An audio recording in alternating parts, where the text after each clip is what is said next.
Doctor, non union bones అంటే ఏంటి? దాని గురించి మాకేమైనా ఎక్స్‌ప్లెయిన్ చేస్తారా? నాన్ యూనియన్ బోన్ అంటే ఏంటంటే, ఇప్పుడు మనకి ఈ మోకాలు ఉంది కదండీ! ఈ పైనున్న బోన్‌ని ఫీమర్ బోన్, తొడ బోన్ అంటాం. కింద బోను కాలి బోను, ఈ పెద్ద బోన్ టిబియా అంటాము, ఈ చిన్న బోన్ ఫిబులా బోన్. సో, ఈ ఫీమర్ తొడ బోన్‌లో ఒక్కొక్కసారి ఏదైనా ఫ్రాక్చర్ అయిందనుకోండి, సో రాడ్డో, ప్లేటో వేస్తారనుకోండి. సో, కొన్ని కారణాల వల్ల అది అతుక్కోదు. సో, ఎప్పుడైనా కూడా అది ఒక 6 నెలల పాటు కంటిన్యూయస్‌గా అతుక్కోకుండా ఉందనుకోండి, దాన్ని నాన్ యూనియన్ అంటాం. సో, ఎందుకు అతుక్కోలేదు అంటే చాలా రీజన్స్ ఉంటాయి. అది ఒక్కొక్కసారి ఫ్రాక్చర్ ఇరిగినప్పుడు ఎముకలు బయటకు వచ్చినా అతుక్కోదు. ఒక్కొక్కసారి గ్యాప్ ఉంటుంది. గ్యాప్ ఉన్నప్పుడు అది అతుక్కోదు. ఒక్కొక్కసారి స్టెబిలిటీ సరిగ్గా లేకపోవడం వల్ల అతుక్కోదు. ఒక్కొక్కసారి ముందే బరువు వేయడం వల్ల, లేదా రాడ్ ఇరగడం వల్ల అతుక్కోదు. సో, డిఫరెంట్ రీజన్స్ ఉంటాయన్నమాట. ట్రీట్మెంట్ కూడా డిఫరెంట్ వాటికి డిఫరెంట్‌గా చేస్తారా మీరు? ఎగ్జాక్ట్లీ.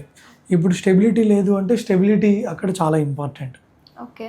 సో, ఒక్కోసారి ఏంటంటే లోపల రాడ్ ఉంటుంది కానీ అది లూజ్గా ఉందనుకోండి, అప్పుడు రాడ్ తీసి మళ్ళీ ఇంకొక రాడ్ ఎక్స్ట్రాగా ఒక ప్లేట్ వేసి ఇక్కడ నుంచి ఇలియా క్రెస్ట్ బోన్ గ్రాఫ్టింగ్ లేదా ఫిబులా స్ట్రట్ బోన్ గ్రాఫ్టింగ్ అని చెప్పి చేస్తాం. ఓకే.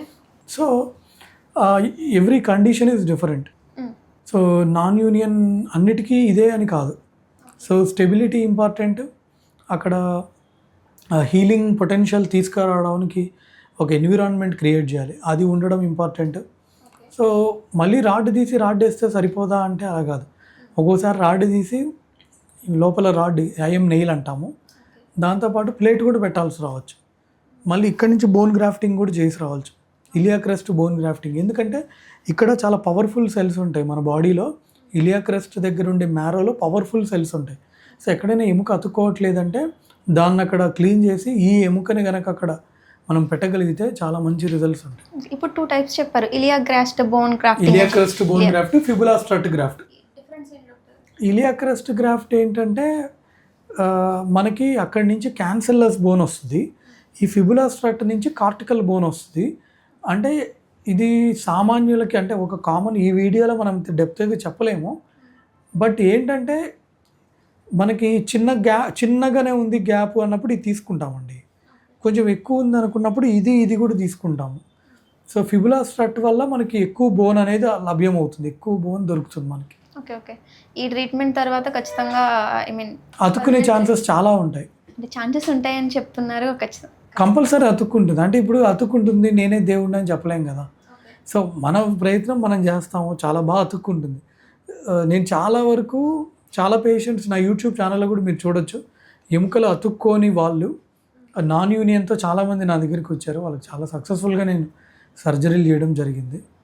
సో, అంటే ఏం లేదు, ఇప్పుడు నాన్ యూనియన్కి ఇంక ఇదే అనమాట ట్రీట్మెంట్.